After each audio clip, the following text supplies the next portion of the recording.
Hi అండి, నమస్తే. నేను మీ రమ. ది రమ కిచెన్కి స్వాగతం. ఈరోజు మన రెసిపీ వచ్చేసి సోయా పన్నీర్ క్యాప్సికమ్ కర్రీ అండి. ఇది చపాతీలోకి చాలా బాగుంటుంది. ఈ రెసిపీ తయారు చేసుకోవడానికి కావాల్సిన పదార్థాలు: కట్ చేసి పెట్టుకున్నటువంటి ఉల్లిపాయలు, టమాటోలు, క్యాప్సికమ్ ముక్కలు, సోయా పన్నీర్ ముక్కలు. క్యాప్సికమ్ ముక్కలు కొంచెం పెద్దవిగా కట్ చేసుకోవాలండి. ఇక్కడ నేను సోయా పన్నీర్ 200 గ్రామ్స్ తీసుకున్నానండి. క్యాప్సికమ్ పెద్దది ఒకటి, టమాటోలు 2, ఉల్లిపాయ పెద్దది ఒకటి. కర్రీలో గ్రేవీ కోసం ముందుగా మిక్సీ జార్లో 10 నుంచి 15 వరకు జీడిపప్పులు వేసుకొని మెత్తగా పేస్ట్ చేసి పక్కకు పెట్టుకోవాలండి. తర్వాత 2 స్పూన్స్ వరకు ఆయిల్ వేసుకొని అది కొంచెం వేడైన తర్వాత పన్నీర్ ముక్కలు వేసి సిమ్లో పెట్టి కొంచెం సేపు ఫ్రై చేసుకోవాలి. ఇవి తొందరగా అంటుకునే ఛాన్స్ ఉంటుంది, కొంచెంగా కలుపుతూ ఉండాలి. ఇవి కొంచెం ఫ్రై అయిన తర్వాత వేరే ప్లేట్లోకి మనం వీటిని షిఫ్ట్ చేసుకోవాలి. తర్వాత అదే ప్యాన్ పెట్టుకొని కొంచెంగా ఆయిల్ వేసుకొని దాంట్లో క్యాప్సికమ్ ముక్కలు వేసుకొని లైట్గా సాల్ట్ వేసుకొని 2 మినిట్స్ ఫ్రై చేసుకోవాలండి.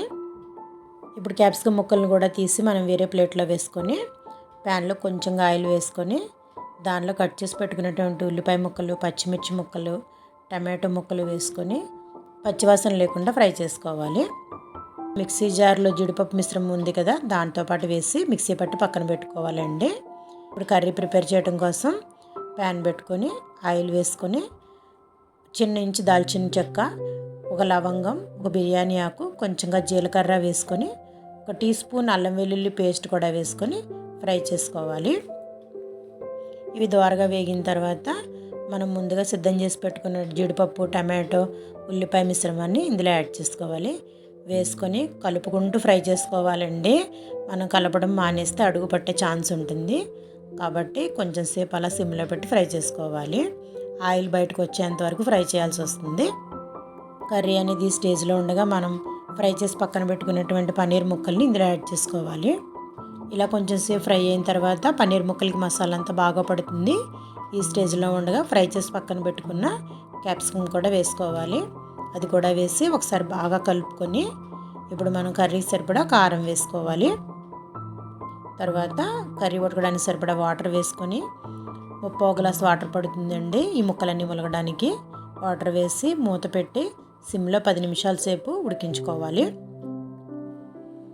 ఈ స్టేజ్లో ఉండగా మనం గరం మసాలా వేసుకొని అప్పుడే కొంచెంగా కసూరి మేతి కూడా నలిపి వేసుకొని కొంచెం కొత్తిమీర వేసుకొని మూత పెట్టుకొని 2-3 నిమిషాలు ఉంచి గ్యాస్ ఆఫ్ చేసుకుంటే కర్రీ అనేది రెడీ అయిపోతుందండి.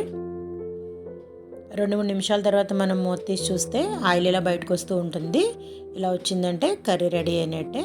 ఇప్పుడు ఈ కర్రీ అనేది చపాతీలోకి చాలా బాగుంటుంది. మా వాళ్ళ కోసం నేనైతే ఈరోజు చేసిన రెసిపీ ఇదేనండి. మరిన్ని రెసిపీస్తో మళ్ళీ కలుద్దామండి. ఓకే, బాయ్ అండి.